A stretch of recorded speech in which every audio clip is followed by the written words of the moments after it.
Hello students, welcome back to my YouTube channel math का जुगाड़। कैसे हो आप सब? आई होप आप सभी अच्छे होंगे। आप देख रही है class 11th state line chapter 9 exercise 9.1 question number 6। चलो देखते हैं क्वेश्चन नंबर 6 में क्या पूछा हुआ है। Without using the Pythagoras theorem, show that the points 4 4 3 5 and -1 are the vertices of the right angle triangle. चलो इसको सॉल्यूशन देखते हैं। पाइथागोरस थ्योरम का यूज नहीं करना इसमें। सॉल्यूशन देखते हैं इसका। ये कोई भी पाइथागोरस थ्योरम का यूज नहीं करना, तो ये हमारा कोई भी एक राइट एंगल ट्रेंगल है। यहाँ पे ये राइट एंगल ट्रेंगल है। ये हमारा कोई भी हमने पॉइंट मान लिए A B C. Right angle triangle में ये हमारी पॉइंट्स दोनों इक्वल दे रखे, दोनों साइड्स। और इसके वर्टिसेस कौन से दे रखे? ए पॉइंट के कौन से दे रखे? 4 एंड 4। एंड बी पॉइंट के कौन से दे रखे? 3 एंड 5। एंड सी पॉइंट के कौन से थे? -1। ए के कोऑर्डिनेट कौन कौन से थे? 4 4, बी के 3 एंड 5, सी के -1। चलो देखते हैं। और m1 into m2 equal to -1 होता है, और m1 इक्वल टू -1/m2 भी होता है। क्लियर? ये हमने इंट्रोडक्शन में बताया था। चलो देखते हैं इसको। स्लोप ऑफ ए बी का निकालना है। यहाँ पे लिख लेते हैं स्लोप ऑफ ए बी यानी m1 का स्लोप निकालना है। तो क्या फॉर्मूला होता है? y2 - y1 upon x2 - x1। ए और बी ये क्या है? x1 y1 x2 y2। इसमें वैल्यू पुट कर देंगे, कितनी आ जाएगी? 5 - 4 अपॉन 3 - 4। कितना आ जाएगा? 1/-1। यानी m1 की वैल्यू कितनी आएगी? -1 आएगी। -1 किसकी आएगी? स्लोप ऑफ ए बी की वैल्यू। फिर स्लोप ऑफ बी सी का स्लोप निकालना है। स्लोप ऑफ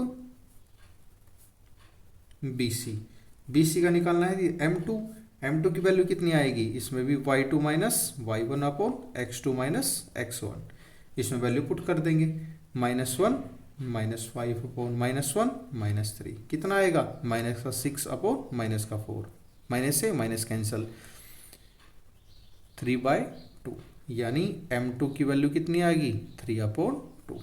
m1 की वैल्यू आ गई, m2 की वैल्यू आ गई। अब निकालते हैं सी ए की स्लोप। यहाँ पे लिख लेते हैं स्लोप ऑफ सी ए यानी m3 की वैल्यू क्या है? इसमें भी y2 - y1 upon x2 - x1 value put कर देंगे। 4 माइनस और -1 upon 4 -1 is equal to 4 + 1 upon 4 + 1 यानी 5/5 इज इक्वल टू 1। यानी m3 की स्लोप कितनी आ गई? 1 आ गई। m1 की वैल्यू -1, m2 की वैल्यू 3/2, m3 की वैल्यू 1। ये इसमें वैल्यू पुट कर देंगे। यानी m1 into m3 equal to कितना है? -1 होता है। और m1 की वैल्यू कितनी आई है? -1 इंटू m3 की वैल्यू 1 इक्वल टू -1। यानी -1 इक्वल टू -1। दोनों साइड इक्वल आ गई, तो हम लिख सकते हैं इसमें एज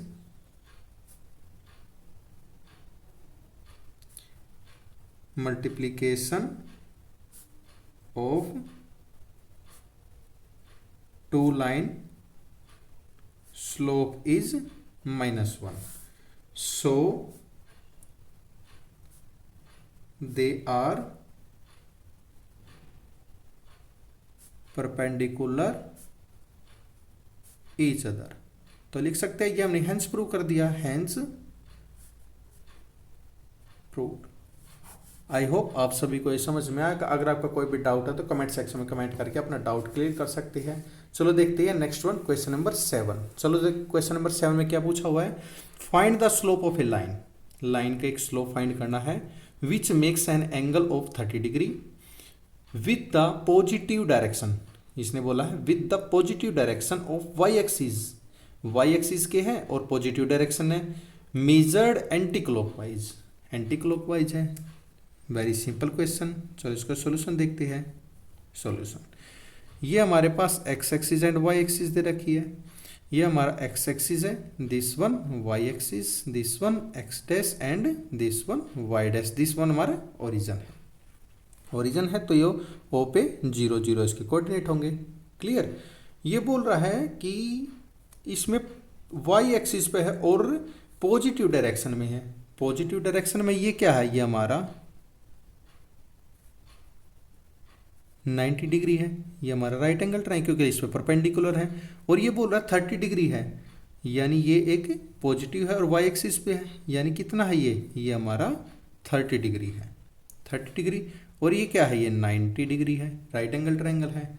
तो इसमें लिख सकते हैं स्लोप ऑफ लाइन निकालना है, slope of line. Slope of line कैसे निकाल सकते हैं, tan theta is equal to theta क्या यहाँ पे 90 degree plus theta, 90 degree theta plus कितना होता है, ये होता है tan theta is equal to theta क्या है 90 डिग्री प्लस थीटा है।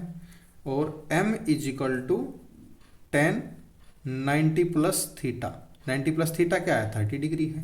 टेन 90 प्लस थीटा किस में होता है, ये ten 90 plus theta second quadrant में, सेकेंड क्वाड्रेंट में 10 पॉजिटिव ये हो जाएगा कोट में और ये नेगेटिव में हो जाएगा। सेकेंड क्वाड्रेंट में तो 10 नेगेटिव होता है, यानी m is equal to minus का कोट 30। कोट 30 की वैल्यू कितनी होती है √3, यानी m is equal to minus का √3। ये हमारा स्लोप ऑफ ए लाइन आ गया। लिख सकते हैं यहाँ पे slope of line is m is equal to minus का √3। ये हमारा आंसर है जो हमने प्रूव करना था, हैंस प्रूव्ड। आई होप आप सभी को ये समझ में आएगा। अगर आपका कोई भी डाउट है तो कमेंट सेक्शन में कमेंट करके अपना डाउट क्लियर कर सकते हैं। एंड सेशन पसंद आया है तो प्लीज़ लाइक शेयर सब्सक्राइब करना ना भूलिए। आप देख रहे हैं मैथ का जुगाड़ by Neeraj sir. And last videos के लिंक डिस्क्रिप्शन में दिए हुए हैं, आप डिस्क्रिप्शन में जाके लास्ट वीडियोज़ को देख सकते हैं और अपना डाउट क्लियर कर सकते हैं। Thank you and have a nice day.